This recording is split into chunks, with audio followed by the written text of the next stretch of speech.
Eto ang magiging topic natin for today. Hindi bangag si BBM. Oy, naku medyo kakaiba yan ha. Oh, may hair follicle test at pumasa nga ba sa hair follicle test si Bongbong Marcos? Oh, sige nga ilagay nyo dyan sa comment section. Ilagay nyo dyan. Sa tingin ninyo, ano ito na pumasa si Bongbong Marcos di umano sa hair follicle test? Lagay nyo. Naniniwala kayo or hindi? Pag-uusapan po natin yan mamaya-maya lang. Okay? Pangalawa, rekto na bidyuhan kasamang sumisinghot si Bongbong Marcos. Ano ba yan? Pumasa pero sumisinghot? Pangatlo, Vilma Santos nagtampo sa Batangas.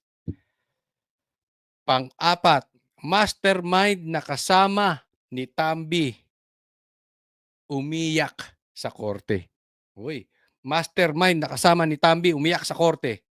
Pati asawa at anak dinamay pa. Iyan po ang magiging topic natin for today. Huwag pong kakalimutan na importante po sa akin yan. I-like po ninyo itong video na ito, itong vlog na ito. At sana po doon sa mga hindi pa po subscriber, huwag pong kakalimutan. Subscribe po. Okay, hindi na po natin pagtatagalin. Diretso na po tayo agad-agad sa ating topic dahil kay Coach Oli. Bida ang balita. O ito, pag-usapan natin muna. Dito tayo magsimula kay Bongbong Marcos, kay Vilma Santos, at kay Batman. O yan, pasok. Hindi pinalampas ni Executive Secretary Ralph Recto ang mga pumupuna sa kalusugan ni Pangulong Bongbong Marcos. Sa pagdalo ni Recto, Lintek din to si Recto, no? Mismo kahimod ng puwet, etong tao na ito, ang nagpapahirap sa Pilipinas. Kailangan mabanggit po natin ito. Grabe kahimod ang puwet nitong tao na ito. Grabe na nga ang nakawan. Kinokontra niya pa na hindi matanggal yung VAT doon sa gasolina. Malaking bagay po kung matatanggal yung VAT doon. Eto ang nagpapahirap sa buhay natin. Kung mataas ang gasolina, wag ako murahin ninyo Hindi ko kasalanan yon. Si Recto. sa bawat bayan makikinabang program sa Batangas kanina, sinabi niyang kulang na lang ay gawing una ng Pangulo ang mga pinag-aaralan nitong dokumento dahil wala siyang tigil sa trabaho. Hindi po yan ang diskarte ng isang low-bat na leader. Tulad ng Hindi siya low-bat. Ano siya? High-bat. High na high si Bongbong. Kasi ang pinag-uusapan dito yung yung kalusugan ni Bongbong Marcos. So hindi daw low-bat, ano siya? High-bat. High parate. ang paninira ng kakarampot na lagtutay ang mga isip. This is a high energy. High energy. Totoo yan.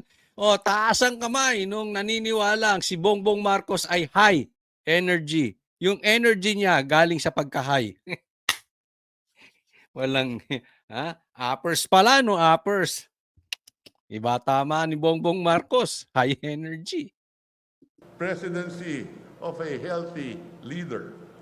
Walang wheelchair, walang tungkod, at hindi uugod-ugod. Uy, ganun. Healthy ka na, basta walang wheelchair, walang tungkod, at hindi uugod-ugod. Meron nga ako nakita, nagbabasketball pa, na stroke. Yun na ba sukatan? Magpa-check up. Magpa-check up, tas maglabas ng medical bulletin, doon magkakaalaman. Huwag kang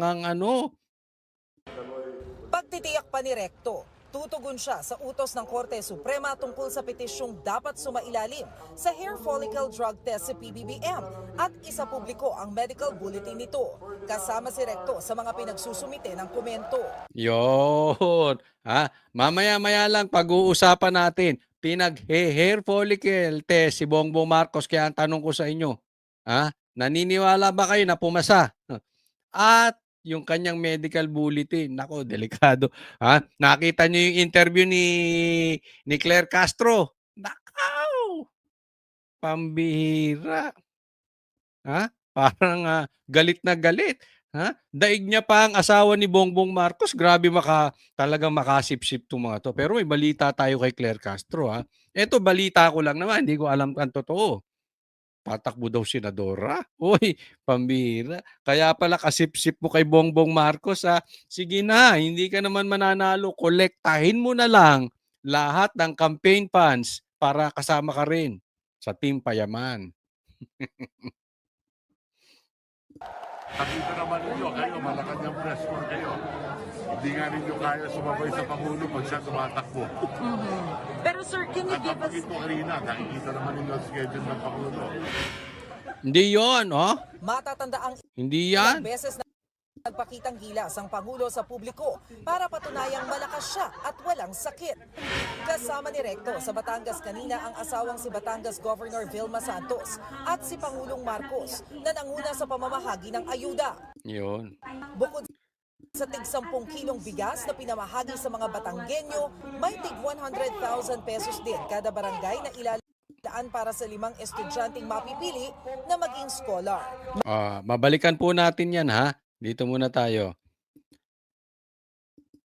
Okay? Namimigay sila ng bigas. Tigsa 10 kilo. At merong tigwa 100,000. Di umano ang balita. Pangako ni Bongbong Marcos na bibigyan kada barangay. Pero ang pagkakadinig ko dyan ay 200,000 pesos. Pero ang sabi sa balita, 100,000 pesos. Mamaya pag-uusapan natin yan. Pero ako, ha, medyo nakokornihan na ako sa mga ganitong mga ceremonial na ganito. Yung magbibigay ka lang ng bigas, hindi mo naman pera yan. Bakit kailangan ikaw pang taga-abot? 'Di ba? Halatang-halatang optics. 'Di ba? Siyempre, andyan pa si Vilma, artista. 'Di ba? Nung nakaraan, si Isko naman, artista, may hatak. No? Kailangan pa ba na mismong presidente? Alam mo, sa laki ng problema ng Pilipinas, tapos mag-iikot ka sa bansa na mamimigay ka ng paganyan-ganyan, you are wasting your time. Sa panahon ngayon na kailangan natin yung agarang solusyon sa pagbaba ng presyo ng gasolina, ng krudo, ng bilihin, ng panggrocery, ng kuryente, matinding nakawan sa gobyerno. Itinuturo ka pa nga ni Tambaluslos na ikaw ay isa sa mga mastermind. Ang dami na pong problema ng Pilipinas, pati krimen. Inuubos mo yung oras mo, kaka-picture, punta ka sa isang probinsya, punta ka sa isang lugar, namimigay ka ng bigas na hindi naman kailangan ikaw mismo. Tama na yung isa, tigilan mo na yan. Nakita na nila namimigay ka, ayos na. Pambihira, Pangulong Marcos na nanguna sa pamamahagi ng ayuda. Bukod sa tig 10 kilong bigas na pinamahagi sa mga Batanggenyo, may tig 100,000 pesos din kada barangay na ilalaan para sa 5 estudyanteng mapipili na maging scholar. Makakatanggap sila ng tig 20,000 pesos mula sa Local Government Support Fund. Magandang makita at nakakatuwa na malaman na kayong lahat ay magtatapos dahil sa aming itong bagong programa namin. Kaya kailangan magtatapos dahil sa bagong programa 20,000 lang. Pambihira. ma-develop na kayo na pagka kami wala na, kailangan nandiyan kayo, handa kayo. At ito ay isang maliit lamang na Sabi niya kung kayo ay kung kami wala na, sana nandiyan kayo at handa kayo. Kailan ka ba mawawala, Bongbong Marcos? Hindi nga, seriously. Tingnan ninyo, ha, mawala lang si Bongbong Marcos sa posisyon. Hindi ko alam kung saan man siya mawala. Basta mawala siya. Gaganda ekonomiya natin. Maybe not as good as the economy of Japan, pero tataas po. Yung dating sub na stocks, tataas muli. Yung dating sub na real estate, tataas muli. Yung mga infrastructure, magagawa. Titingnan nyo, 2026 na. Wala pang nagagawang infrastructure. Yung sa Davao, ninakaw lang yun. Yung subway natin, wala na. Ano ang sinimulan ni Bongbong na infrastructure? Ano ang natapos niya? Wala. Di ba? Oh. Kaya na may tulong namin. Hindi na nagsalita pa si PBBM tungkol sa paratang ni Vice President Sara Duterte na binabackupan umano niya si dating Senador Sonny Trillanes kaya malakas ang loob nitong magsalita ngayon sa Kongreso. Backup din umano ni Trillanes ang ani Duterte na law bender na mga kongresistang tumanggap ng mga mali-maletang pera. Wala rin daw alam dito si Recto. Hindi ko alam yung last minute, pero sa dami ng mga travel authority, nangyayari talaga yan na a day before na ilalabas natin. Ang sabi, hindi na daw sumagot si Bongbong Marcos doon sa komentaryo ni Sara na binabackupan niya si Trillanes. O, hindi siya sumagot. Pero ang sasagot sa kanya yung sekretary niya. Huwag mong sabihin na hindi mo to pinupuna. Duwag ka lang, Bongbong Marcos. Punahin. Diba? Ang kailangan mo, magtago sa saya ni Claire Castro. O yan naman ang totoo eh. Diba? Magtago ka dyan sa brief ni Recto. Sila ang sumagot. O, totoo naman eh. Kaya nga ito si Trillanes, yung katapang-tapang mo ngayon, pag upo ni BP Sara, huwag kang tatakbo, huwag kang aalis ng Pilipinas dahil pagtatawanan kita 1,100 tuwa. Ha? Buong bansa, tatawanan ka, animal ka. Huwag kang makatakbo-takbo. Diyan mo pakita kasi takbuhin to si Trillanes eh. 'Di ba ano pa yan diyan sa Oakwood. Oh, ang sabi naman naihi sa pantalon, di umano. Oh, takbuhin naman yan. Nagpunta-punta diyan tas nagsuko-suko rin naman. Naduwag. Ganyan din gagawin niya pag upo ni Sara kaya saka ka magdadakdak Trillanes ha. Pag upo ni BP Sara. Baka naman pambira pag upo ni Sara wala ka rin. Oh, takbo ka. Alis ka ng bansa. Yeah. Tama si Sara, kaya lang matapang yan si Trillanes dahil backup ni Bongbong Marcos. Tingnan natin, kayong mga vloggers, kayong mga politiko na ang tatapang ninyo. Dahil andyan si Bongbong Marcos, tingnan ko tapang ninyo pag alis. Lipat kayo. Sasabihan ko kayo kaliwat kanan, 1,000. Araw-arawin ko kayo, balimbing, balimbing, balimbing, balimbing, balimbing.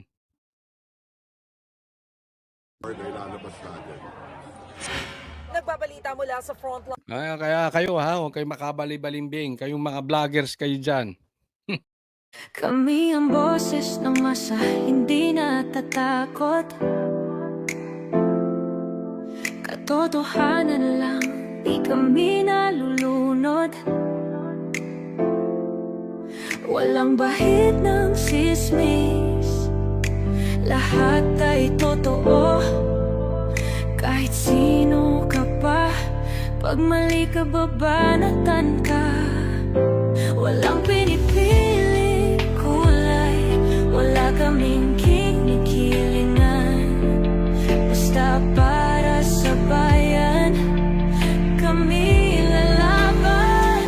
Pagdama palakpakan, pag mali banatan. Di matitinag, di matatakot, para sa bayan tuloy ang sigaw. Sa harap ng kamera, walang halong takot. Mga baluktot, lahat kayo'y tutumba.